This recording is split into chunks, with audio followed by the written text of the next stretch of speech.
मुलं केव्हा काय करतील काहीच भरोसा नाही.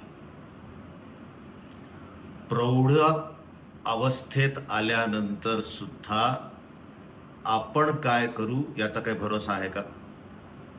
आपण प्लॅनिंग करून व्यवस्थित आपल्या मनात विचार करून विचारपूर्वक कृती जर का करत नसाल तर तुमचंच कॉपी पेस्ट डुप्लिकेशन पोरं करणार. तेही त्यांच्या मनाला येईल तसं ते करणार.